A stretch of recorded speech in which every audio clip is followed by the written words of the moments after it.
Well, is it worth giving up a perfect career in your home country to come to Canada? Is starting afresh worth it?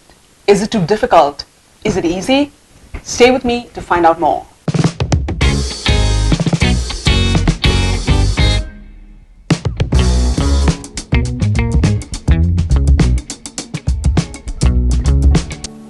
Hello everyone, Namaste, welcome back to Talkies Canada, my YouTube channel. I hope you guys are doing well. For anyone who's new here, my name is Srijana and I am by profession a licensed immigration consultant. I run my own consultancy firm based out of Toronto in Canada. This channel is about sharing my journey to Canada, in Canada, and everything that's going to transpire in the future. It's not just an immigration-centric channel where I show up every now and then and give you sort of, this is the breaking news in the world of immigration. It's not just immigration-centric. I'm going to share with you stories on diverse topics, experiences, etc. So the last few videos have been on immigration, on some very important announcements and news. Today I'm going to step away from just immigration news and again throw the spotlight on me. So today is a very interesting, today's topic is rather a very interesting one, and I'm going to talk about career change, right? Was it really, or is it really worth it to give up if you have good, decent, great careers back in your home countries? Is it really worth it to give all of that up and come to Canada and make a fresh start? So I will give you my story and also come up with a few pointers that you have to keep in mind if you are planning to make a similar transition. So for me, I had a great job back in India. So I worked for the New Zealand High Commission, so which means I worked for the government of New Zealand. I was in the policy realm, so I did a little bit of policy research, all of research on risk profiles, this and that, etc. But I also had I also handled a large group of officers that were actually doing visa processing and making application decisions. So it was a great environment. Most sort of diplomatic missions it was a fun environment. We worked with a lot of Kiwis who were sort of really easy to work with. My immediate team was wonderful. I had a team of 19 to 20 sort of visa officers that I was managing. It was a great team. We were such a close-knit unit. Mumbai was fun. I was I'm from Darjeeling, so even though I wasn't very close to my family, of course I could go multiple times, a year. They'd come and visit me in Mumbai, so it was all great. So I made the decision to move because in a way for me at the High Commission I'd hit the glass ceiling. So for any other position that was beyond the one that I had, it would have been a diplomatic position and I would have needed a Kiwi passport, and there were all of these internal things that were pretty much outside the realm of my control. Like it wasn't going to happen, and it was no more a merit-based thing altogether. So I had to kind of look for a new job, and I said, okay, if I'm going to look for a new job, why not change everything dramatically and look for a new country, look for a new landscape, setting, backdrop, everything all together.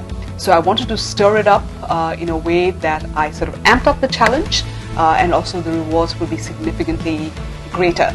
So that's what I did, and I made the transition to come to Canada. I'm a product of the express entry system, so pretty much no Canadian experience, no Canadian education, no prospective employer in Canada hadn't even visited Canada ever, so none of that. So if there was ever the quintessential definition of starting afresh, it was me, because I didn't know anybody here. As I've said in my introductory video, I just knew one person who was living here, a sort of sister of a friend, and she was pretty much my only source here of any sort of acquaintance to Canada. So I came with the full awareness that this was going to be a complete new start for me, and that everything that I had done in my career, or the wonderful achievements, everything that I had brandished in my CV, etc., would basically add to nothing, because a lot of Canadian employers and HR professionals, interview panels, etc., they're very particular about Canadian specific experience, which I didn't have at all. So while I was navigating all of this, there were certain things that I always kept in mind, and I'm going to share that with you so that it makes, if you are planning a similar shift or a move, it makes your journey a little bit easier and worthwhile. When I was moving, I didn't necessarily have someone who shared all of these with me, and I'm hoping that in sharing this, many of you who are going to start afresh and who are giving up great careers in your home country derive some sort of value from this particular episode. But the first thing is mindset. So you have to be aware that this is a complete change in setting, and that if you don't have Canadian qualification and experience, that you might have done shifted planets, etc. in your previous job, but it's not going to matter. That they are going to judge you on, oh, you have no Canadian experience and you have no Canadian qualification. They say, Canada is very immigration friendly, etc. But I'm sorry, in the workspace or when you're looking for a job, sometimes a lot of immigrants struggle to even get that first interview call. So you have to be prepared, and your mindset has to be such that you are ready to start from ground zero. The second point that is related to the first one is that starting over oftentimes will mean going back and gaining more knowledge in your area of specialization. So even though my broad industry was immigration, I knew that Canada and New Zealand were fairly comparable systems, but I still had to go back to school and study immigration for a really long time, study meticulously. In fact, more than I've studied for college and stuff, and pass a fairly difficult exam to get my license to practice immigration. So it wasn't child's play, it wasn't something that, I was just having fun doing. It was rigorous work. I had to go, I was working, and then I was studying and doing my course 6 to 10 p.m. in this frigid cold. And once I was done with my course, it was a lot shorter when I was doing it. That same immigration course is now close to 2 years. And at the end of it, you have to do your internship and study for the ICCRC exam, which is pretty much like the exam for lawyers in Ontario. It was really difficult, and I had to sit and sort of bootstrap and study, and it was it was a lot of studying and work. So you have to be able to adapt to situations like these and environments like these. Please also keep in mind that if you are outside of the IT field, a lot of careers and a lot of professions require you to get a license, or it requires additional certifications, etc. So it's not like you're going to be able to come and join the workforce straight away. It will require additional studying, etc. So please, if you are in an area that does require all of this, do research and find out from the federal as well as with the provincial bodies that govern these professions, what is it that you'll be required to do. It's always good to come in with that added knowledge, so that the moment you're here, you get started with your additional classes, that you get started with your certification courses, and have everything you need to get your career moving. Okay, so that was the second point, that you have to be willing to start over. Now, point number 3 is you have to be, you can't be attached to your designations. Or if you were a manager back home, or if you were the vice president and CFO, etc. I know of a lot of people who have had to start from scratch, even though they had significant management positions back home, and me included. I know homes about working with junior level employees. The law firm that I worked at, I was sitting next to lawyers who were just starting their careers. A lot of them had just finished their articleship or whatever it is that they do after law school, and they were just getting started in their careers. And I oftentimes felt, oh my God, you know what, I did this like 10 years ago.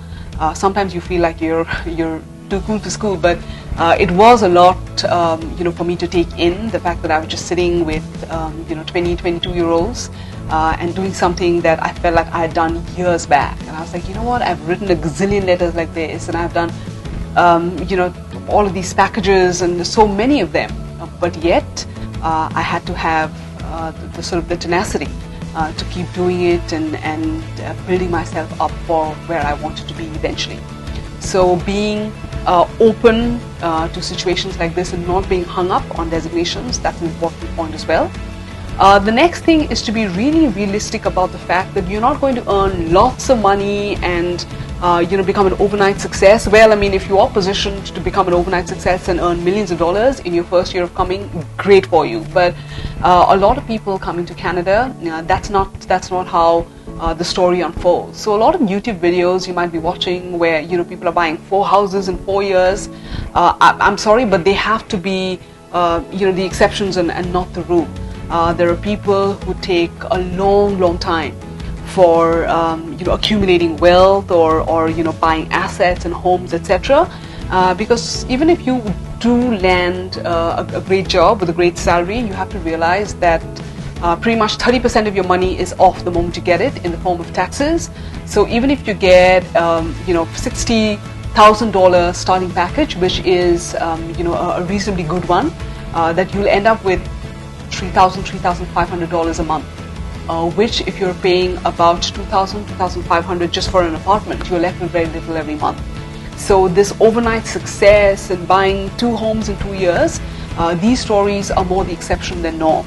And that you cannot base your entire Canada expectation and the trajectory of your individual story looking at these exceptions. So be realistic about how much you can earn or just the quality of life. There's a lot of stories about people coming in and buying fancy cars and driving all of these ginormous cars, etc. in Canada the moment they come. Be realistic about how your life is going to unfold, especially if you are like me going to come to Canada alone. You have to be realistic about how far your finances are going to go and how much you're going to be able to earn, at least in the first few years of you being here. The last point, or point number 5, is you have to also be open to making area shifts or specialization shifts. So if your area is marketing, and if you're just not able to find a job in marketing, are you okay to take sort of a more, say for example, an administration job or a sales job? So a lot of people do go for cross-skilling or equip themselves once they're here and to develop their skills, hone some of their skills that they may not have actively used in their immediate jobs in their home country, and go for cross-specializations once they're in Canada, because you have to be open to taking up jobs that you get, especially when sort of push comes to shove, and if you're waiting for a job to come your way and if your area is particularly hard to navigate, then you have to be willing to make that shift and move to a different field altogether. Now in Canada, a lot of people go back to school in their later years, or I know a lot of people in their late 30s and 40s still going back to school to learn a completely new area of specialization and start their careers afresh. It's very common. I know in India or in a lot of South Asian populations, it's the career is very it's very rigid, right? So you are in IT and then you become a team leader, a manager, a VP. It's all very linear and very unidirectional. That's not always the case in Canada. People make switches, move industries, start off on their own, and then go back to jobs. So it's sometimes it's very non-linear and very checkered, and it happens all the time. So if you want to make a career shift or move to a completely different specialization altogether, and if you're coming to Canada, it might be a great opportunity for you to start in a completely different area altogether. So be open to making changes like that. And the most important thing is to just be sort of malleable, to be open to new experiences and ideas, and to not come with this sort of fixed, I'm going to go from point A to B and this is how I want my career to be, because you're going to very, very quickly get disenchanted and not like your life in Canada at all, because you're going to think that you made that the trade-off wasn't worth it. And in addition to all of the other problems or all of the teething issues that you're going to have in a new country.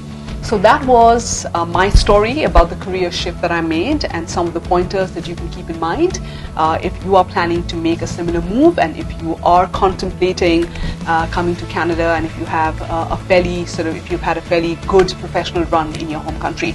So I hope these points help you, and in the episodes ahead, I'm going to tell you more about my story and give you pointers to help you navigate different facets of life in Canada. So thank you so much, guys, for your time. I hope you enjoyed a bit of this storytelling session. Don't forget to like, share.